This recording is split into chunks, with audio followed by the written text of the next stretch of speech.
ಕಿರುದಾರಿಯಲ್ಲಿ ನಿಂತ ನನಗೆ ಒಂದು ಕ್ಷಣ ಮೈ ಕೊಡವಿದ ಹಾಗಾಯಿತು. ಹಿಂದೆ ಯಾರೋ ನಿಂತ ಹಾಗೆ, ಅವರ ಬಿಸಿ ಉಸಿರು ತಾಕದ ಹಾಗೆ, ದೂರದಲ್ಲಿ ಯಾರೋ ಬರೋ ಹಾಗೆ ಕಾಣಿಸ್ತಾ ಇತ್ತು.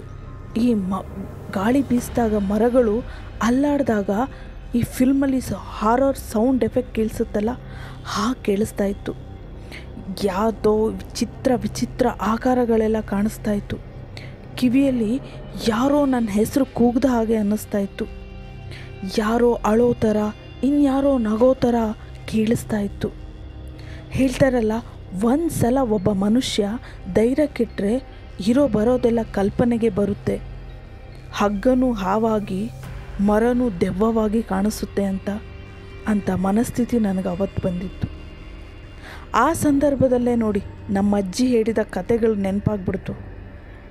ಅಮಾವಾಸ್ಯೆ ಟೈಮಲ್ಲಿ 12-1 ಗಂಟೆಗೆಲ್ಲ ಹೊಳೆ ದಂಡೆಯ ಮೇಲೆ ಪಿಶಾಚಿಗಳು ಬಂದು ಕುಣಿತವೆ ಅಂತ.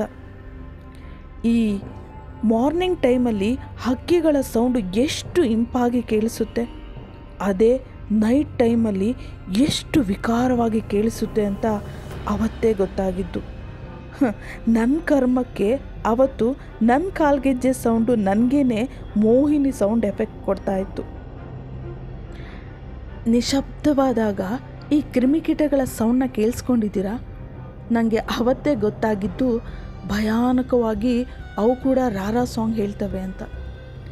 ಒಂದಂತೂ ಅರ್ಥ ಆಯಿತು, ಎಂಥ ಧೈರ್ಯವಂತರಾದರೂ ಒಂದು ಸಲ ಧೈರ್ಯ ಕೆಟ್ಟರೆ ಎಲ್ಲವೂ ಭಯಾನಕವೇ ಕಾಣಿಸುತ್ತೆ ಮತ್ತು ಕೇಳಿಸುತ್ತೆ. ಆ ನಿಂತ 5 ಮಿನಿಟ್ಸ್ ನನಗೆ ಎಲ್ಲ ಹಾರರ್ ಮೂವಿನೂ ಕಣ್ಮುಂದೆ ಬಂದಿತ್ತು. ಆದರೂ ವಾಪಸ್ ಹೋಗುವಾಗಿರಲಿಲ್ಲ. ಒಂದು ಕ್ಷಣ ಉಸಿರು ಬಿಗಿ ಹಿಡಿದು ದೇವ್ರನ್ನ ನೆನೆಸ್ಕೊಂಡೆ.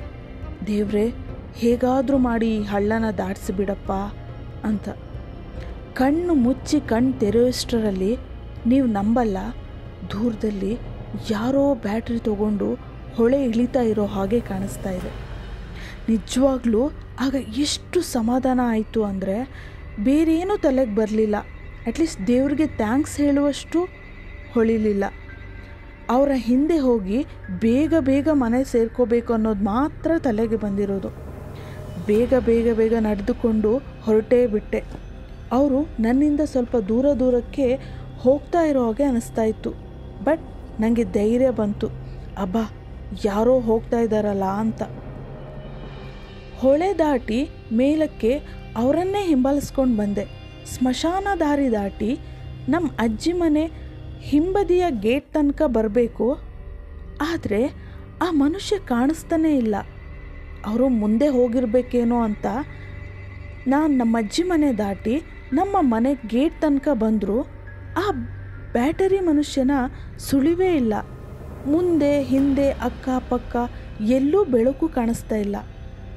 ಅವೆಲ್ಲದಕ್ಕಿಂತ ಮನೆಗೆ ಬಂದ್ಬಿಟ್ನಲ್ಲ ಅನ್ನೋ ಸಮಾಧಾನ ನನಗಿತ್ತು. ಒಂದೇ ಉಸಿರಲ್ಲಿ ಬಂದ ನಾನು ಬಾಗಿಲು ಮುಂದೆ ನಿಂತು ನಿಟ್ಟುಸಿರುಬಿಟ್ಟೆ. ಅದಾಗಲೇ ಅಮ್ಮನ ರಾತ್ರಿಯ ಸುಪ್ರಭಾತ ಶುರುವಾಗಿತ್ತು. ನಮಗೆ ಆಗೆಲ್ಲ ಪ್ರೀತಿಯ ವೆಲ್ಕಮ್ಗಿಂತ ಸುಪ್ರಭಾತದ ವೆಲ್ಕಮ್ಗಳೇ ಜಾಸ್ತಿ. ಅದೆಲ್ಲ ಕೇಳಿಸ್ಕೊಂಡು ಸ್ವಲ್ಪ ಸುಧಾರಿಸ್ಕೊಂಡು ಕೂತಾಗ ಅಮ್ಮನಿಗೆ ನಡೆದ ಅನುಭವನೆಲ್ಲ ಹೇಳಿದೆ. ನಮ್ಮಮ್ಮ ಬೈತಾನೆ ಹೇಳಿದ್ರು ಯಾವುದೋ ಒಂದು ಶಕ್ತಿ ಇರುತ್ತೆ, ಆಗಾಗ ಬಂದು ಹೋಗುತ್ತೆ ಅಂತ.